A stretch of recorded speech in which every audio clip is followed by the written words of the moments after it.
Hello, everyone. Welcome. I'm sorry we have to do this, but I think it's an extraordinarily important topic about talking about managing our anxiety in our children while we're trying to manage our own anxiety. We wouldn't be human if we wouldn't be over the top anxious now. I couldn't think of a better person than Rabbi Dr. Jonathan Schwartz, who's the Rav in Elizabeth, New Jersey, a dear friend of mine, and he's the head of director of the Center for Anxiety Relief in Union, New Jersey. I've sent patients to him. He's a rock star. I hope I didn't embarrass you, Rabbi Schwartz. Thank you very much. So what do parents need to know? And, what should, I guess there are different pieces of it. I think first and foremost, the folks in Eretz Yisrael, our brothers and sisters in Israel whose children are directly impacted by it, especially those whose, loved ones, family members are off serving our people with tremendous Mesiras Nefesh. And any thoughts to parents and what recommendations would you have, please? Wow. So first of all, the first things first is thank you very much for doing this. I can't imagine the impact, except that I'm hearing it all day. I'm hearing it from my nephews who are called up to the front. I'm hearing it from my mother who's in Yerushalayim, who between the time that we were on the phone and she went into a bomb shelter, you and I spoke and we arranged for this call, and then she got out and said, "Oh, I'm sorry, I had to go. The bomb, the bomb sirens went off," and I said to her, "Don't worry." She said, "You must have been nervous." I said, "It's funny that you mentioned that because I'm going to be doing a call with Rabbi Horowitz later." She said, "You didn't mention that before." I said, "It was arranged in between." She says, "Oh, so you call Rabbi Horowitz when you get nervous?" I said, I think we're all nervous. I think all of Am Yisrael is nervous.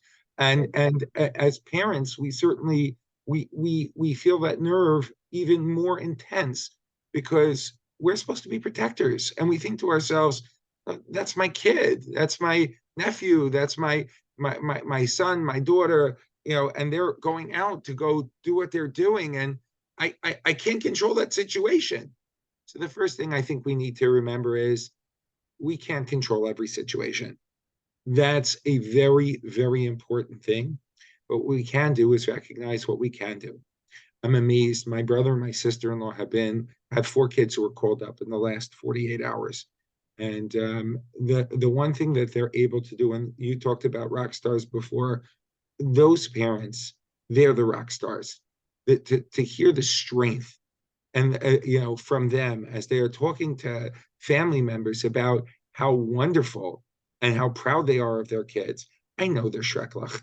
I can't imagine. I'm shreklach. I'm just an uncle, and I'm nervous. I see the people in shul who are in tears when we're getting together to say the Tehillim because we all feel.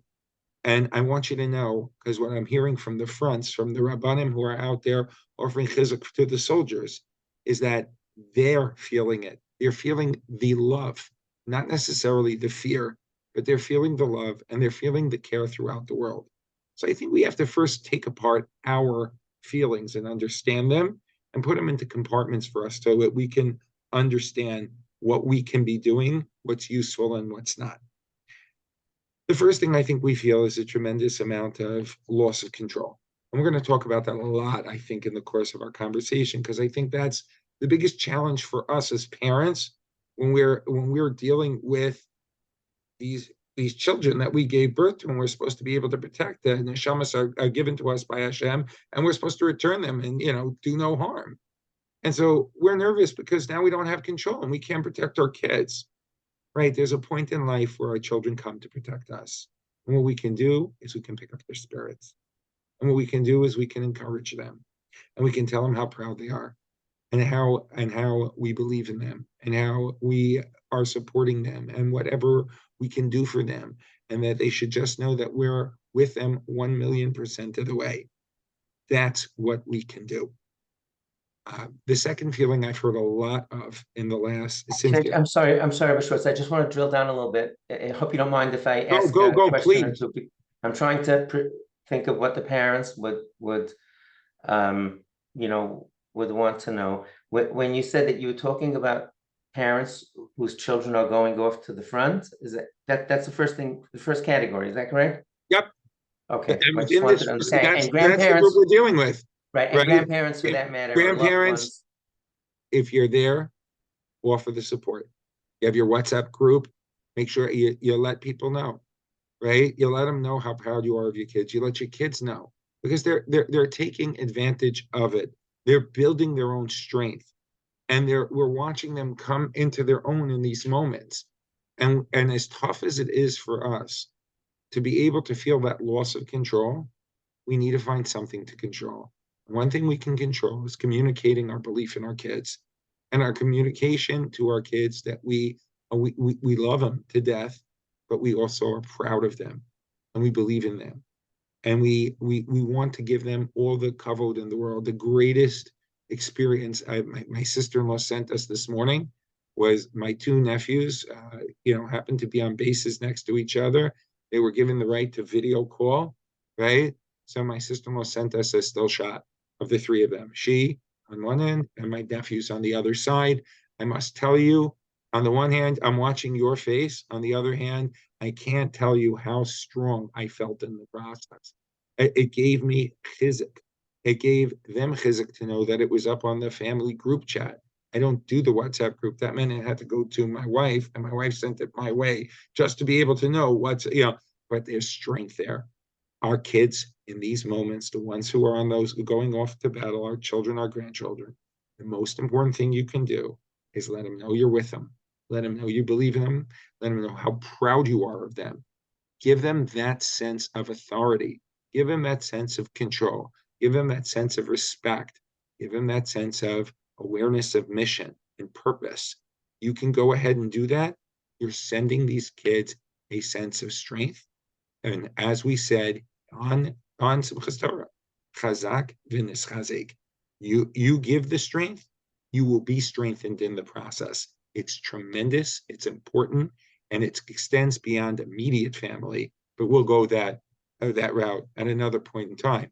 Wherever you can offer that strength and that chizik, do it, because I you know will it's be strengthened in the impossible, process. doctor. I know it's impossible to control this, but would you recommend that a grandparent or a parent, like our natural inclination is to break down and daven to Hashem? Is it okay if they see us? I don't even have a kid in the army. I mean, imagine what they're like. Is it okay if they see us doing this? What are you Or supposed to should we try to hold it back a little bit? what should you do? You can cry because it's a reality. It's a reality. There's nerves, but offer bracha in the process. I saw a clip from one of the rabbanim I'm very fond of, who went out to see his plugav, his own talmidim. The unit was out there, and then there were extended people from the unit who are clearly not his talmidim. And he put them all into a massive circle, and he had each one give another a bracha, and then he gave each one a bracha independently. But he put them all together in the process. I'm still reeling from the video. I'm sitting in Union, New Jersey, talking to you, and I'm still talking about the strength of that video. The man was in tears, but he also offered the strength, and the Chayalim came out strong. And that's on the one hand, reality is reality. On the other hand, turn around and tell them in the process, I know what you're doing is for Am Yisrael. I love you. I believe in you. I'm so proud of you. Right? And HaKadosh Baruch Hu will protect you. And HaKadosh Baruch Hu will protect our Chayalim. Mikol tzara v'tzuka mikol nego machala. I think the other thing we have to realize is we feel a lot of guilt as parents. I think I heard it this morning from a parent who does not have children in the army, who said to me, Doc, I have to tell you, I'm feeling this tremendous guilt just being in the States. I said, what do you want to do? Guilt in this regard, it's important to understand that when you have certain emotions come and they don't always make sense. They're just big rushes. And we've talked about this in other occasions, but it bears repetition. Emotions are big rushes that are telling us, get ready to do something. And sometimes when we get that big rush telling us to get ready to do something, we have a responsibility sometimes to ask ourselves, what am I getting ready to do? Because that's really the dividing point between getting ready to do something massive and helpful and useful. You get a big workout in your body, you build yourself up to have that that adrenaline burst to get up to do something. If you have the same adrenaline burst and there's nothing to do and there's no place to go when you get there, it becomes anxiety. It's unidentified, it's purposeless. And so therefore, the same thing is true with guilt. If there's guilt, guilt is useful when it has a direct purpose. Or as I like to say, what am I going to do about it now? The 9 most important words in the English language. You have to ask yourself, I'm standing here right now, what am I going to do about it right now? And then you have to ask yourself the second question, which is, okay, what's my next step? And I think that in both of those, asking both of those questions will help determine whether this is an emotion I can grab something with and use, or whether I have to look and I say, that's a useless emotion. I'm going to label this as something that's there to depress me and move me over to the side. We need to be able to do that also because it's critical, especially as parents and as neighbors and as people. Guilt is a very normal emotion to feel. We're not here to judge emotions. What we want to do is ask ourselves, how can I use it? And if the answer is, if it doesn't have a direct next step purpose, take it and box it and say, this is here to drag me away. Where do I want to go now? And put yourself in a separate direction. The third thing you have to do. Intifada, I'm just curious about if there's any research about this. During the Intifada, it seems so counterintuitive, but according to what you're saying, it would probably make sense that by and large, in some ways, the people in Israel had perhaps a lower unhelpful anxiety than the folks in America did. Does that make any sense? Again, you're picking up on something that, again, based on what we're saying, makes perfectly good sense. As tough as the situation is in Israel, and the situation was during the Intifada, when the country was able to sit down and figure out, okay, what's our next step? What am I going to do about it now? How am I going to handle myself? The incidence of just overt anxiety and panic was diminished. Again, that doesn't mean it wasn't there. I want to be very, very clear about that. And they have a deeper anxiety. We know right. that. That's why I said unhelpful anxiety. But to know the next step, to know where I'm going, to know where I'm headed, to know what I should do, they were there. They were able to turn around and say, I know where I can utilize this. It's fascinating, Doctor. What you're saying is so valuable because you started out with saying that we get anxious when we have no control. So the people in Israel, they can control where they go. They can control to watch their back, to leave, to stay away from certain situations. So they have some measure of control. Well, we out here have zero. Again, of course, they have much more to worry about. I'm not even comparing it. But the unuseful anxiety, it would make sense then that you study this. I don't. I'm saying I'm listening, and it's intriguing me that it's just anecdotally. We always see this with parents. We call their kids in Israel who are during the year there, and they say, "How are you? How are you?" Say, Mom, Dad, we're okay. We're functioning. We're functioning. And you say, but we're not. Right, which by the way brings me to the next point, and this is a huge. What you're bringing up is the third point that I really think parents, when you have your kids off in the army, or even if you have kids, sitting on, you need to control how much you're taking in, and there's a big challenge to that because we could be sitting in front of news today more so than ever before. 50 years ago. Yom Kippur War, same time of the year, 50 years ago. The news, it was easier to black out the news. It was easy. You got the news, whatever time they went in with news reports and the nightly news, the half an hour at night, whatever you did. Today, you can be up to date, on any rumor and any piece and any information that's being delivered between the social media and the so-called mainstream media and the additional backs and forths and the private family rumors and then just the stuff that you catch when you chop a shmiz, right? I mean, across the board, and it can be overwhelming. You can look at the same, to look at the same news story 14 times, and you're hearing it dissected, from 14 different angles. Do you think all of a sudden you have 14 different news stories? And that could be overwhelming. And the news is changing so fast. And by the way, you can't separate the rumors. So I think the other thing we need to do is really, really minimize where we're taking and move away, not from programs like this. This is important. We're having a conversation, but to move away from just the rote over and over and over again examination of information, because it's overloading, and all it's really doing is once again highlighting how out of control we feel. And I can't lose that either. Folks who are listening, I interviewed Rabbi Dr. Schwartz during COVID, and I distinctly remember you talking about this.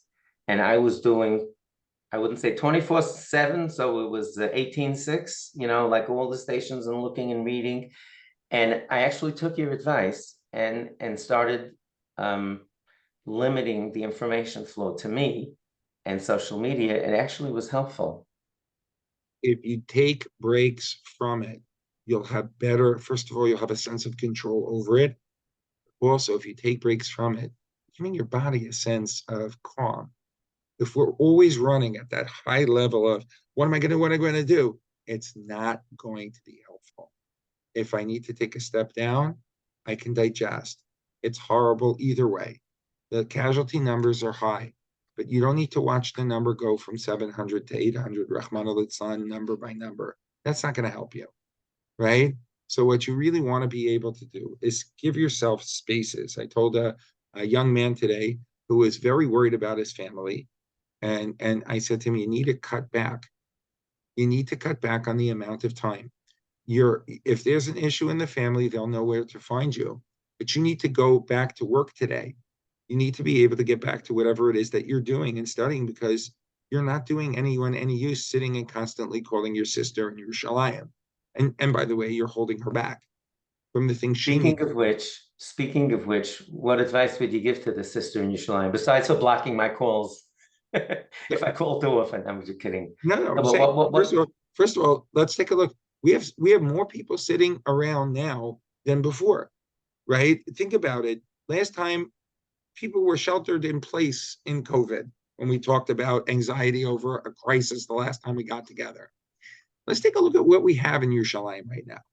All right, we have young men and young women who just started learning. Let's say the seminaries just started 2 weeks before, Yom Noraim, and then the girls were off, and all of a sudden, magically, this whole situation has blown forward. The boys are in yeshiva.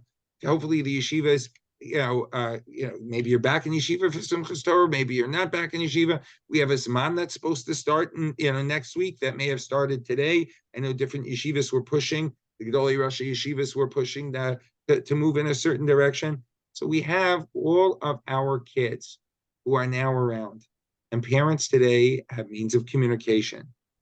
I can tell you over Yontif, the parents in my shul, many of them are having a rough time. But one thing that we learned very quickly was that the yeshivas, for the most part, are really doing a phenomenal job.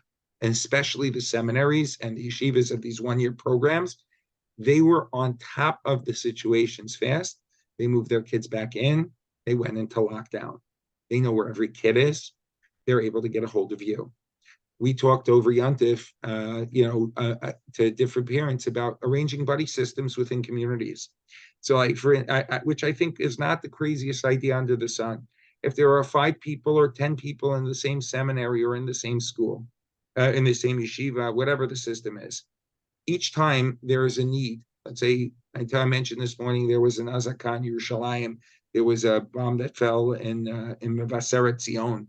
and didn't damage. But there was one that landed in Beitel about an hour before the school started, and there was some damage. Let's say we have our kids in Mebaseret Zion, or we have our kids in Yerushalayim.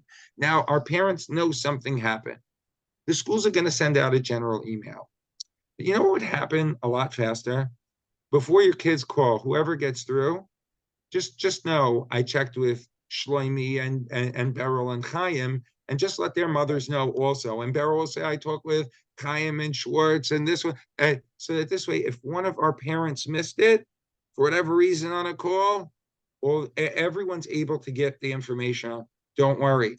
And a text doesn't need, got text from son, your kid is okay. Got text from daughter, your kid is okay. Right? It's huge, and that is something we can do. There we can band together to be mechazik one another. And for those parents, I think that group needs to be identified. But let's take a look, Rabbi Horowitz. Look how many people went to Eretz Yisrael for Sukkot. We have all these nice people. Sukkot is a big time to be in Eretz Yisrael. It's a beautiful time to be in Eretz Yisrael. Now take a look at where we are right now.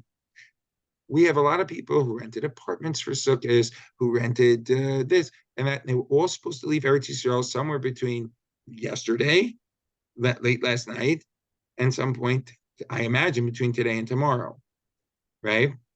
They are not, 3 airlines just announced that they are not flying into and out of Ben Gurion, which basically leaves you with El Al. Right. And that, right? Good luck getting a ticket there now. Yeah. Or you're flying through another country and Hashem Yerachim, right? So we have a lot of neighbors and friends and families who are also trying to figure out what they're going to do. And if you're one of those people and you're on our call, listen, we're with you and we understand.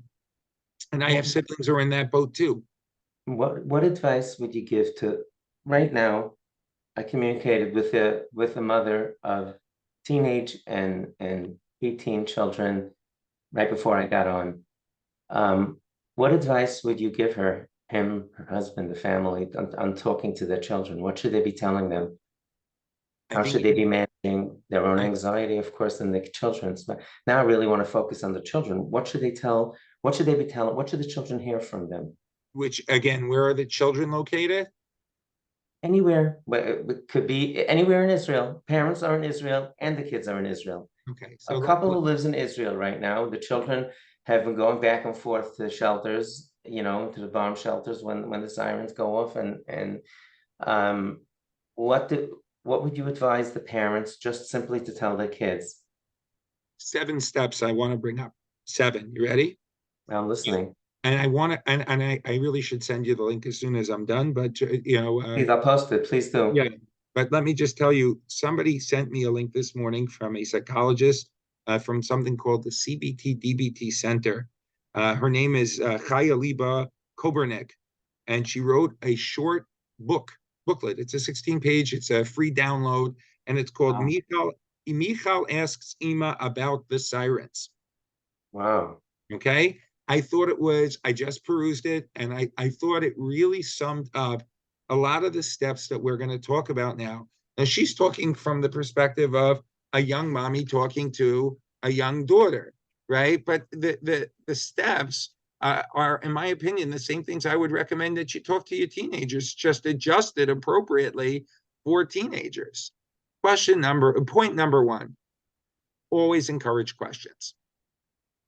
You don't always have to have the answer, but don't say, don't ask that, right? Because if you're going to do this, or it's not fair, right? A lot of things aren't fair, right? And it's fair to ask questions, and I want you to know your questions are valuable, and sometimes I don't have the answers to your questions. But I want you to know. That's what we should probably say, right? Because they're so good. Yeah, sure. And I'm struggling with it too. But I want you to know you're asking good questions, and you'll see we'll come up with the answers. We'll figure out the answers together. Sometimes some questions are going to be factual, depending on the age of children. An adolescent is going to ask, many more existential questions that you're going to be struggling with at the same time. A child a lot younger, school age and whatnot, they're going to ask questions more related to safety. They're going to ask more questions related to concrete steps. But at whatever level the child is asking, as a parent, you want to be able to meet the child and ask the questions. So step one. What's happening with those families, or are they the hostages going to get out? Like, I'm throwing questions like that, right? That younger kids, that am I going to Yes. be safe? Is there anything, right? Yep. Yep. All of them. Each one. And again, your children are going to hear bits and pieces of the news, but if they catch you sitting on top of the news 24/7, guess what? They're going to be on top of the news 24/7. Two, when children who are younger, they hear things and they get nervous. So let's say if you're living in Yerushalayim, or you're living in Mevaseret Zion, or you're living in one of the or an area near Bnei Brak where you're hearing more sirens than you're seeing Oh, Hamas yeah, soldiers, whatever, right? right? And closer to the bigger cities rather, you're going to hear a lot of those sirens. So there, the sirens make the kids scared. I mean, who doesn't get scared from a siren? I have a fire department not far from the office here, and I've seen, I hear a siren, my ears perk up, So I think getting across the idea to younger kids to remember that sirens make us safe. They keep us safe. Dr. David Pelkovitz spoke about this years ago, where he likened the siren to a chauffeur. And he said, a chauffeur to a certain degree is there. It does wake us up, but nobody walks away from a chauffeur and says, "Oh my gosh, I need to be afraid of the chauffeur." This siren is today's chauffeur.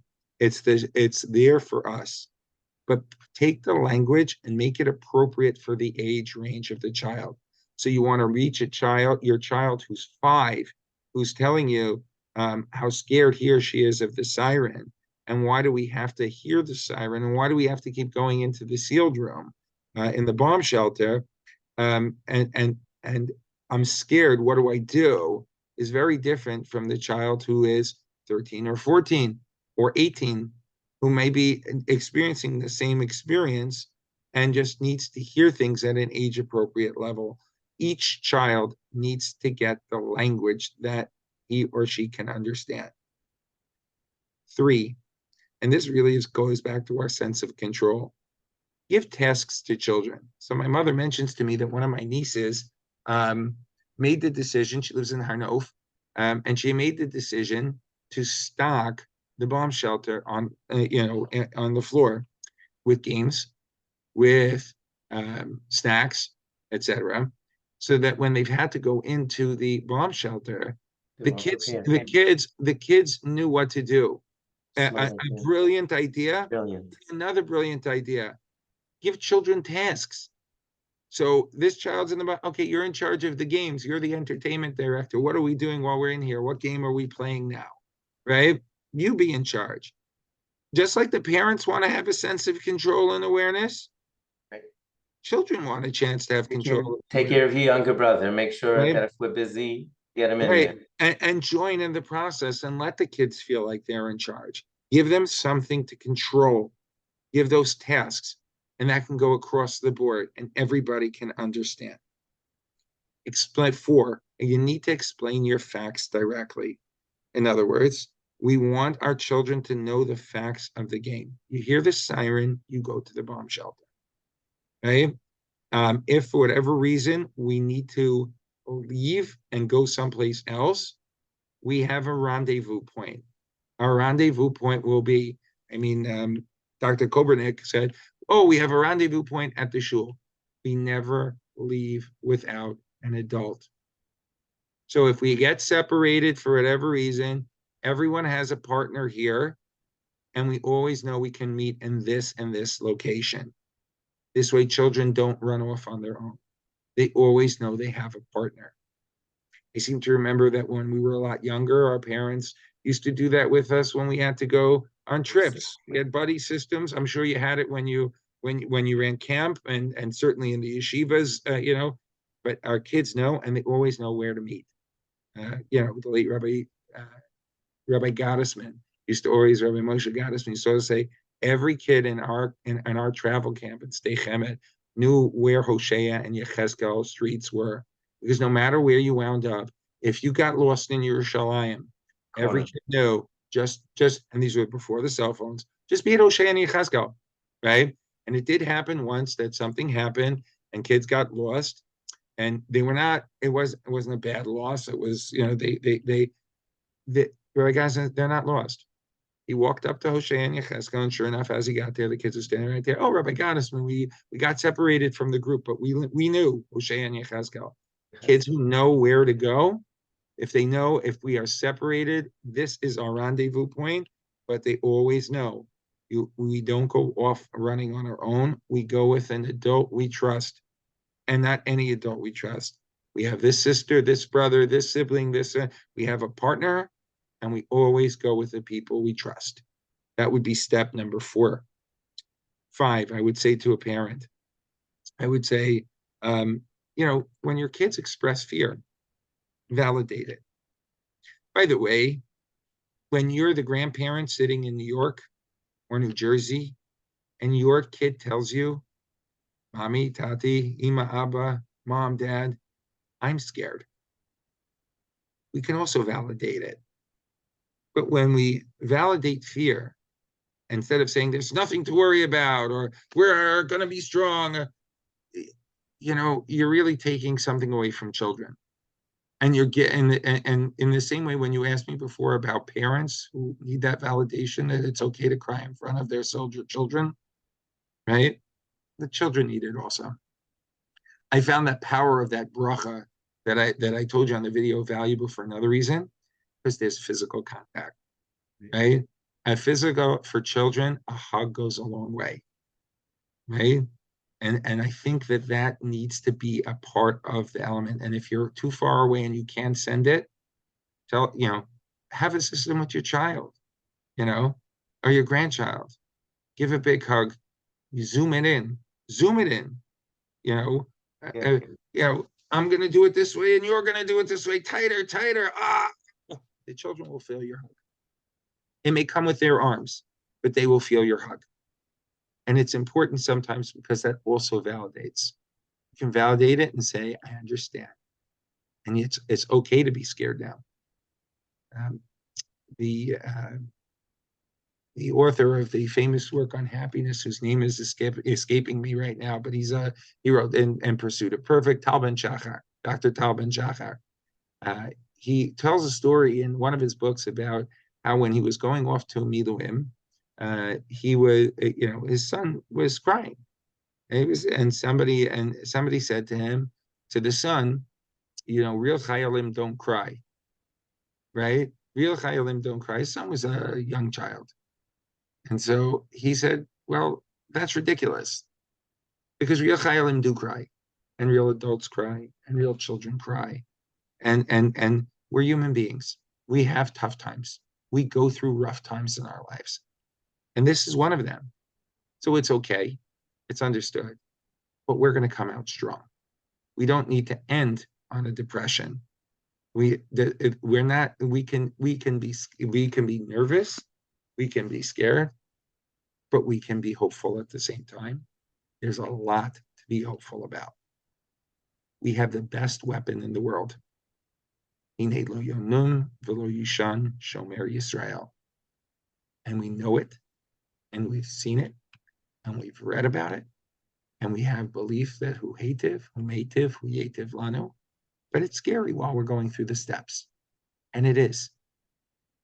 The next point I would bring out, and in each child in his or her own way, but you can teach these things easily, are really more they're more behavioral and cognitive, like stuff I would do here in the office also, but it works everywhere. First thing we want to do is teach our kids in what I call the 6th point. I would say we want to give a person a means to figure out, what can I do? So the body is going wild, right? I'm feeling nervous. I'm feeling scared. Okay, there are techniques we can use. First of all, stretching is amazing, right? you pull your body out and you stretch, and then you drop. Stretch, right? And then you drop. A good stretching exercise is when you're under stress. Sometimes they tell you, do some good stretching exercise. It feels good. Diaphragmatic breathing, when you breathe in deep. Now, not the short breaths, nice and deep. To a nice big count of 5. Breathe in 1, 2, 3, 4, 5. Hold your breath 1, 2. Breathe out 1, 2, 3, 4, 5. Repeat, repeat, repeat, repeat. I tell people, if you do 10 of those, you're really doing about 2 or 3 minutes of diaphragmatic breathing. Your eyes closed, you're calming your body down. You stretch, you're burning off that excess stress that's building in your body. I went swimming this morning. You know that? And tell me, beforehand, how did you feel? And how do you feel now? I'm still anxious, of course, but I had a few minutes off. I just closed my brain and like and even going for a walk. Just to get out and yeah, that's great advice Calming, with exercise, calming with the stretches. body, What? calming the body, and stretching out and burning off that excess energy that's wasted. Right. It was called up Body. unnecessary. I can't do anything with this. So let me you do something else with it that will help. So you've calmed the body. Now let's do something to distract, because the brain, what's causing the body to go through what it's going through? The brain is running with all these thoughts. What about this? What's going to be with this? Okay. Distraction is useful, even if it only distracts short term. So we talked about how in the bomb shelter playing games is useful. Music, have a kumsitz, right? You've got all these kids, they're sitting in the, sit down, pull out, sing. It works, right? Plan. What does that mean? Take time to reassure yourself, I know what I'm going to do. Tefillah is awesome. It's awesome. Last night we came out of Yontif, and we turned around in a split second. We took the whole community together, made a decision. We're going to get together, as so many of our communities here did, in different shuls. We got together. We said Tehillim together. The Rabbi of our city spoke. He was powerful. 4 minutes and 50 seconds, and then some Tehillim. I came out stronger, personally, not as a therapist, not as a rabbi, as a human being. Just came out feeling a little bit stronger. I had that power of tefillah with me. I just felt that there was a difference. So take a plan in the process. And then 4, I would say, help others. So my mother tells me that, you got these high school age kids who are home now. They can't, the yeshivas are not, they're gathering. They're going door to door. They're finding projects for them to do. For one of the greatest solutions for that anxiety is to be able to be native to other people. If the soldiers are up at the front, that means somebody else is behind who's helping out with the wife and the kids at home, right? Who's organizing things? There's going to be 800 funerals, right? 800 funerals already. Who's making sure? But you want to know something? In Eretz Yisrael, communities are making sure. The Haredish community has stepped up to the plate. Again, this is not stuff you're going to hear necessarily in the mainstream media, because they're not interested. It's not sensational. But I just heard it from the people on the ground. People are banding together like they can't imagine. Because when obviously, first of all, because it's the right thing to do. But at the same time, it's cathartic. And so again, in step 6, even children can do stuff. Even the youngest children can do stuff. What can we do? Let's help others. Let's plan. Let's distract. Let's ground. Let's breathe. And that's something that works for children, kids. It works for Of course, and us. adolescents, and it works for you and me. When you were talking about breathing, I'm not kidding. I didn't breathe. I didn't do it, but I got a little calmer when you were talking about it. Reminding yourself to do And I'm 64 years old. And reminding ourselves to do things day in and day out make a difference, and it helps. And then the last thing I would say is update the kids on the plans, right? Remember, your kids are probably, hopefully, not sitting around following the news every 5 minutes and waiting to see what tomorrow's going to bring. But emphasize two elements. Emphasize consistency and also things that we'll find out. So the way that Dr. Kobernick put it, I thought, again, great. You're talking to your 5-year-old, your 6-year-old, your 7-year-old who's telling you, am I going to have school tomorrow? Am I going to be able to go play in the park tomorrow, depending on where we are, right? The question, we say, listen, one thing we can say right now is tomorrow, no matter what, we're going to have breakfast, lunch, supper. We're going to have davening. We're going to daven.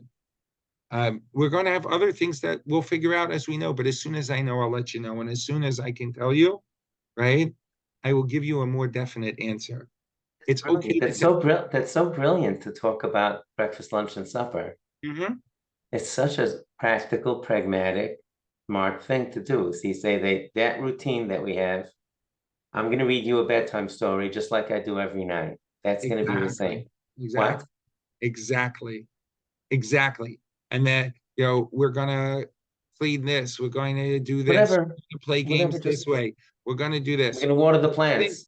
Those things we are definitely going to do. Great idea. Some of the So other simple. stuff, It's so simple and it's so right. Because what we're doing is we're doing the exact same thing. We're setting a sense of normalcy over the things we can guarantee, and then we're putting in room stuff for that updates. we can't. Right, and we're putting in room for updates.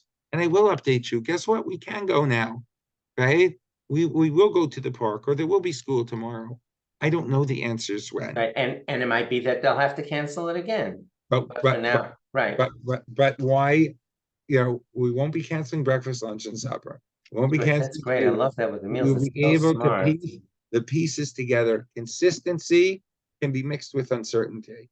And it's okay to tell your kids there's certain questions I don't know. But when you give them a framework of I don't know, it makes things a lot better. I always like to say that our most favorite Pirush in all of Torah, whether it's Chumash, whether it's Shas, is Rashi. As my Rabbi used to say consistently, he's our Rebbe, he's our friend. But what do we know about Rashi? When Rashi doesn't know something, he puts it on the table. He says, gee, Eineni Yodea. Of course, Rabbi Kiva Eger comes along right away and shows you all the different times Rashi says it. But the bottom line is, one of the reasons I think we feel so comfortable with Rashi is because when he gives you his consistency, and he's not afraid to tell you, therefore, when he's not going to be able to give it to you.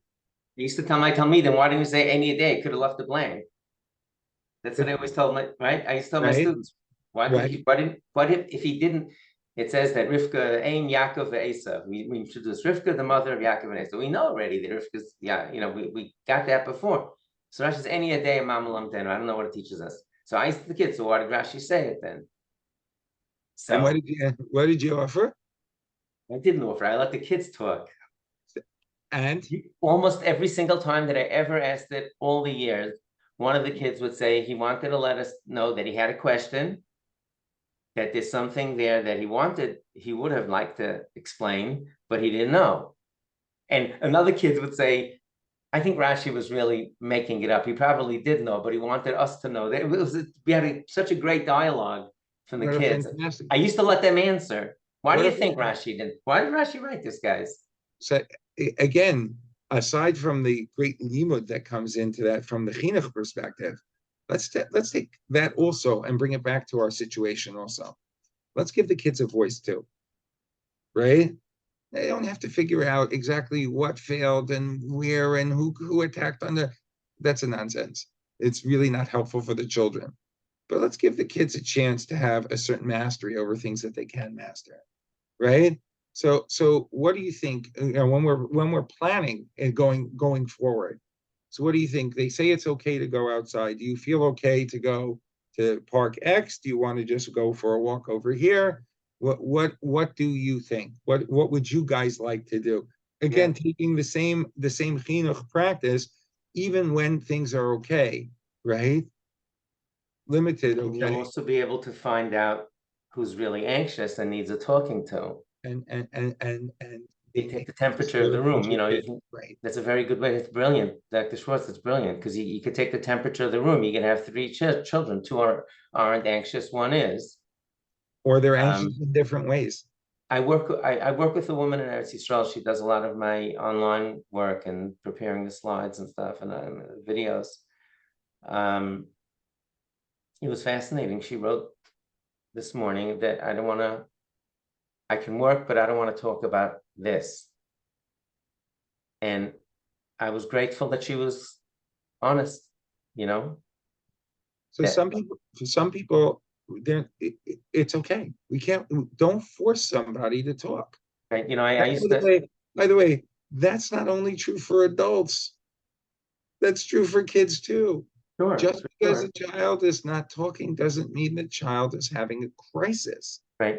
You know, Right? that I used to, I think maybe that was her way of gaining some control. I can control what's incoming, and I don't want, I'm maxed out right now, Rabbi Horowitz. I don't want to hear any of this right now. At Kol Kavod, you know, what parents, you know, when we never in our yeshiva, we back when I was a school principal, we lost three mothers never to illness over a period of 12 years. So I would go into class, like first I would we brought in professional counselors, of course. I'm not a therapist, you know, so we brought in grief counselors, but I would talk to them. You're going to Shiva now. What's a Shiva home? You know, I would introduce them to the elements. And then the day before Shiva was over, I would go into class and say, okay, Yitzi's coming back tomorrow. And I would write on the board, you know, talk about his mother, not talk at all, laugh, cry, get moody. Like, which one of these is his right response? And the kids would start saying this, and I said, any of them, because your job as a friend is to let him do whatever he wants. He might want to talk about his mother. He might specifically not. We might say, I had 7 days of crying. I just want to get back to my routine. So I think it would probably be helpful if we conveyed this to the kids also, that you might be responding differently. If you don't want to talk about it, tell me. You know, Sorry. when maybe when you said, when we do these updates, can I opt out? Yeah. That might be a cute Also a thing. good suggestion.